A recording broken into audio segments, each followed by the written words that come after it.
Do you undertake not to go down that path again? Will you try and keep religion out of your presidential bid?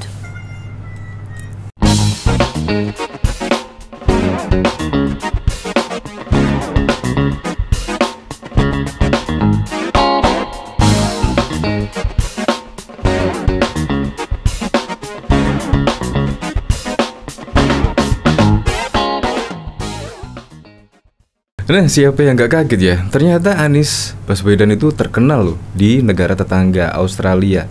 Bahkan di sini ketika Anies datang dan diwawancarai oleh salah satu stasiun televisi, ABC News kalau nggak salah ya. Di sini bahkan presenternya pun mempertanyakan tentang politik identitas pada tahun 2017 yang lalu. Ternyata politik identitas Anies Baswedan pada pilkada yang lalu ternyata membuat Anies terkenal. Bahkan kemarin juga Anies terkenal juga sebagai bapak politik identitas di negara tetangga kita, yaitu di Malaysia kalau nggak salah ya. Dan di sini bahkan juga dikomentari oleh Yusuf Dundung, bapak politik identitas sumber pemecah belah ternyata sudah terkenal sampai mancanegara. Dan ciri khasnya banget kalau sudah dapat pertanyaan sulit maka bibirnya akan dibasahi. Kok bisa gitu ya? Nah, seperti ini videonya. You have been very heavily criticised for a very divisive campaign when you ran for governorship and won because you teamed up.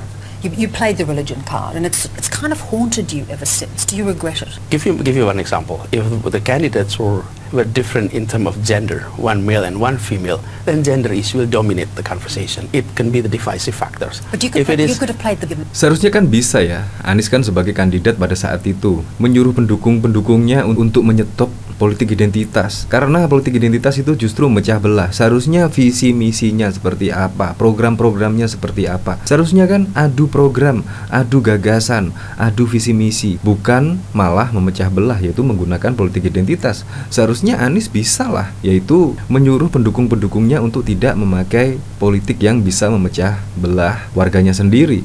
So that's the same thing. When there is a Muslim candidate and a Christian candidate, then religious issue come into equations. So what happened? How you play that card can be a very. Bahkan di sini pihak presenter juga, tapi cara Anda memainkan itu bisa dengan cara yang lebih halus. Tak perlu kasar. Memang kalau diingat-ingat lagi pada pilkada 2017, wow, sungguh wow sekali pokoknya. Kadang-kadang saya nggak habis pikir, dan akhirnya juga malah Anies Baswedan yang menang. Karena sungguh tidak patut terulang lagi. Makanya kita harus menjaga betul pada tahun 2024 agar pemilu berjalan dengan lancar, aman. Kita jangan mudah terprovokasi, jangan mudah terhasut oleh isu-isu yang belum tentu kebenarannya. Makanya kita harus hati-hati ya dalam menanggapi sebuah pemberitaan dan lain sebagainya. Karena bisa jadi pada tahun 2024 karena mungkin akan sangat panas sekali. Ya memang itu memang tahun politik dan semua juga akan mendukung pasangan calon masing-masing. Jadi lebih baik kita mendengarkan gagasan, program dan lain-lain. Kalau memang calon itu tidak punya gagasan, tidak ada program dan lain sebagainya, justru memecah belah, calon tersebut jangan dipilih lah intinya. Jangan sampai pilkada 2017 terulang lagi di tahun 2024. Do you undertake not to go down that path again? Will you try and keep religion? Ini bahkan juga ada pertanyaan jebakan ya dari presenter dari Australia tersebut. Apakah Anda yakin tidak akan memainkan isu agama di Pilpres nanti? Out of your presidential bid?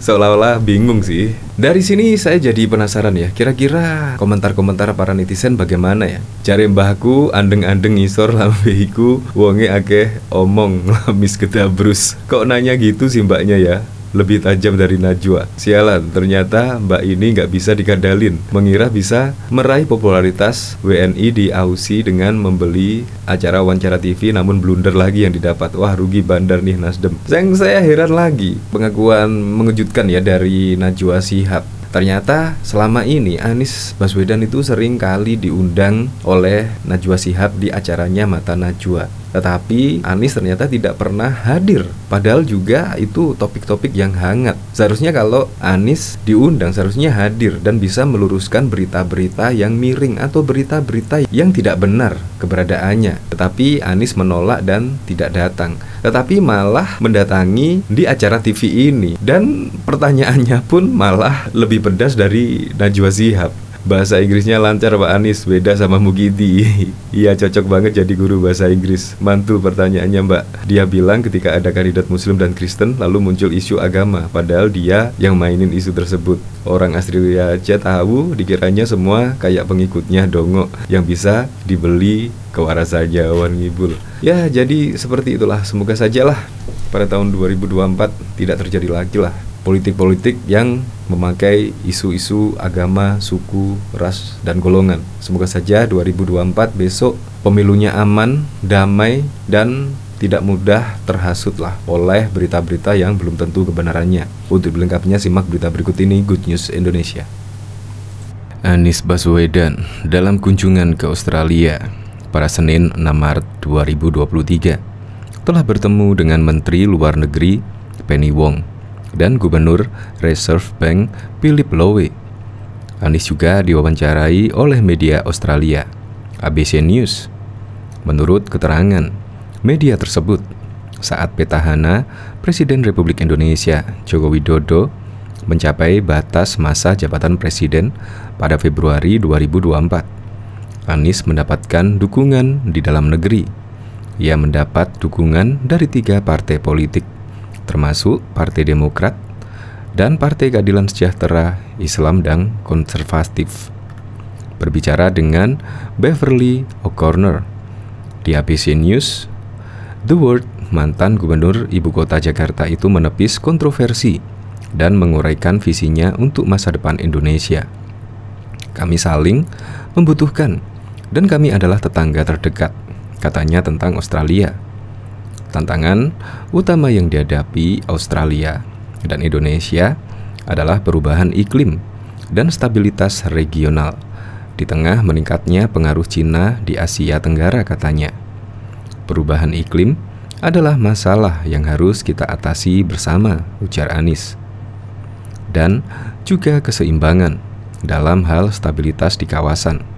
Kita ingin kemampuan pertahanan kita mampu menjaga keutuhan wilayah Indonesia, terutama di tempat-tempat yang berpotensi terjadi gesekan, seperti Laut Cina Selatan, tambahnya. Indonesia perlu lebih berperan aktif di kancah internasional, menurut Anies. Selain membahas mengenai visi dan misinya untuk Indonesia, Anies juga disinggung mengenai kampanyenya saat ingin menjabat sebagai Gubernur DKI Jakarta, yang dinilai memecah belah persatuan. Baswedan menuai kritik karena kampanye gubernurnya yang memecah belah pada tahun 2017 silam, secara terang-terangan mendekati suara Muslim untuk mengalahkan saingan Kristen Cinanya Basuki Cahayapurnama, yang lebih dikenal sebagai Ahok, tulis ABC News. Namun, Anies membantah hal tersebut dan mengatakan kandidat politik akan menonjolkan perbedaan mereka untuk mendapatkan keunggulan elektoral, dan mengatakan pemerintah daerahnya berkomitmen untuk kesetaraan agama selain 5 tahun masa jabatan. Saya mengajak semua orang untuk menilai. Saya bukan berdasarkan asumsi, tapi track record saya, katanya.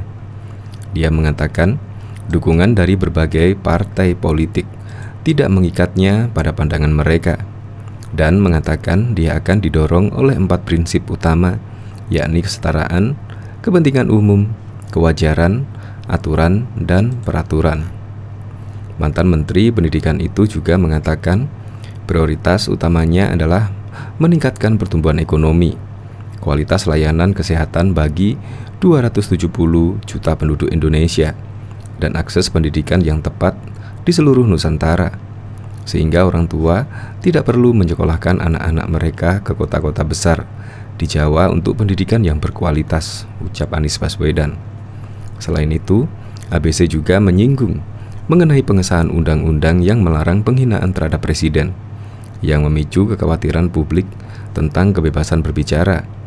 Anies tidak membahas undang-undang tersebut secara langsung, tetapi mengatakan penting untuk menghormati kebebasan berekspresi. Dia mengatakan hal-hal kecil yang terjadi di Jakarta bisa dengan cepat menjadi trending topik di media sosial karena jumlah penduduknya yang besar. Kami bisa mendapatkan tanggapan cepat dari masyarakat umum tentang apa yang kami lakukan. Jadi, kami tidak melihat ini sebagai masalah. Tapi kami melihat ini sebagai kesempatan untuk membuat keadaan menjadi lebih baik, urainya.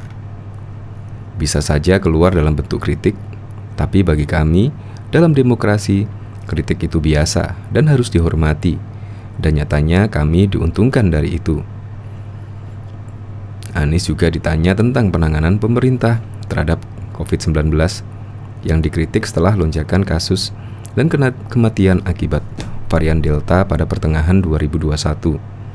COVID adalah sesuatu yang tidak kami prediksi, dan harus saya katakan itu adalah salah satu pengalaman pembelajaran kepemimpinan terdalam tuturnya.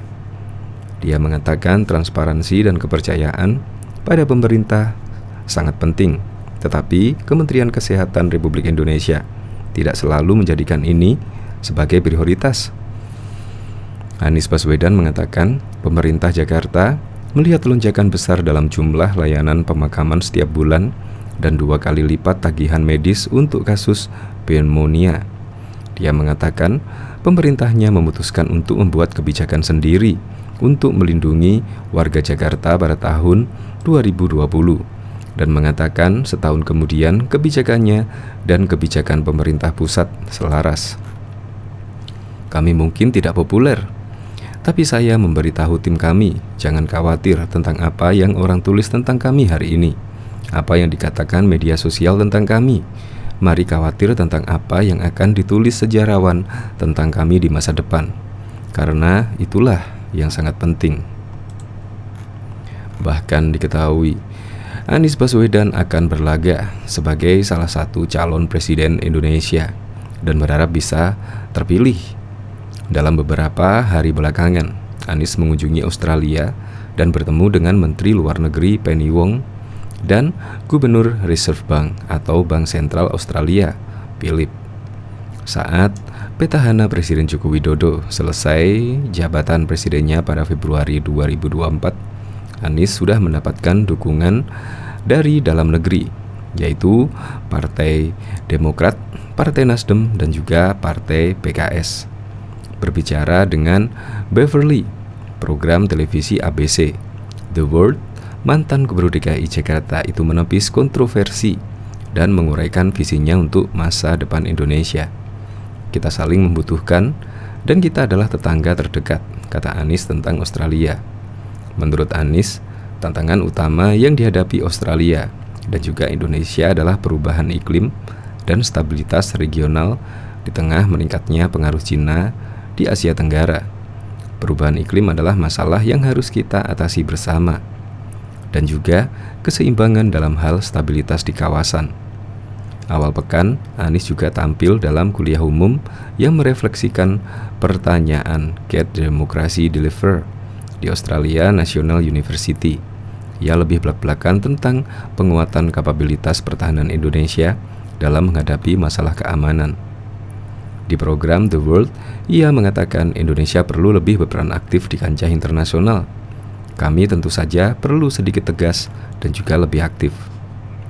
Kebijakan luar negeri tidak selalu mencerminkan pendekatan yang lebih transaksional.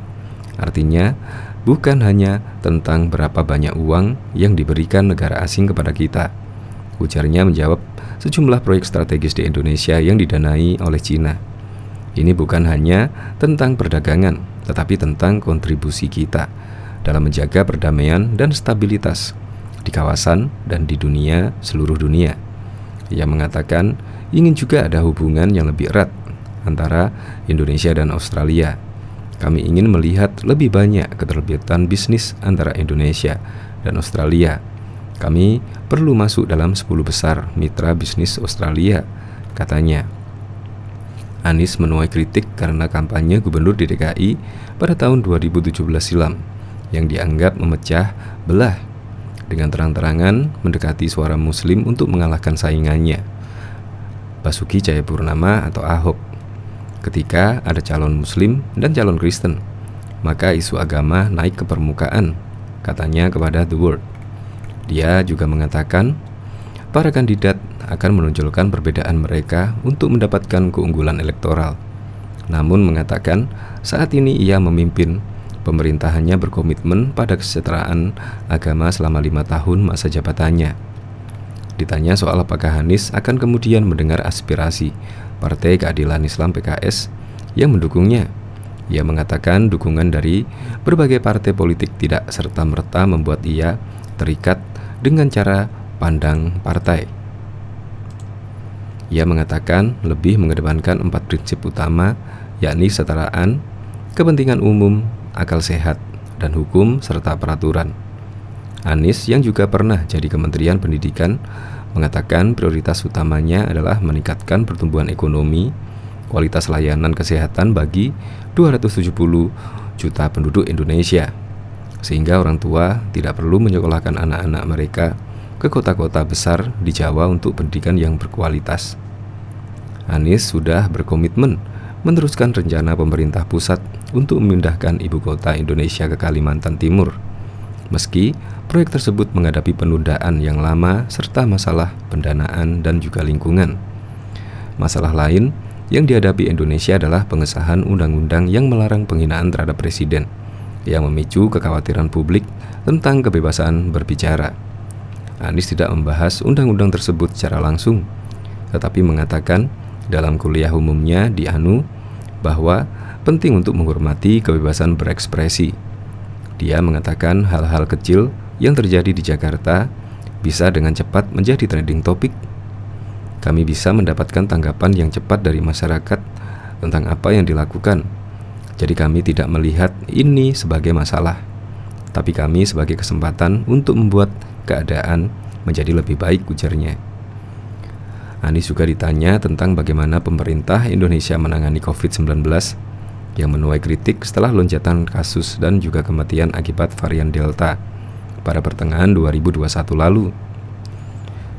COVID adalah sesuatu yang tidak kami prediksi, dan harus saya katakan, ini jadi salah satu pengalaman dan juga pembelajaran kepemimpinan yang terdalam, katanya. Dia mengatakan transparansi dan kepercayaan pada pemerintah sangat penting, yang tidak terlalu prioritaskan oleh Kementerian Kesehatan saat itu. Anies menceritakan pengalaman Jakarta. Pemerintah Jakarta melihat pemakaman yang melonjak setiap bulan, serta tagihan medis untuk kasus pneumonia yang meningkat 2 kali lipat. Bahkan juga diketahui Gubernur DKI Jakarta, Anies Baswedan, sudah menyatakan siap menjadi Capres 2024.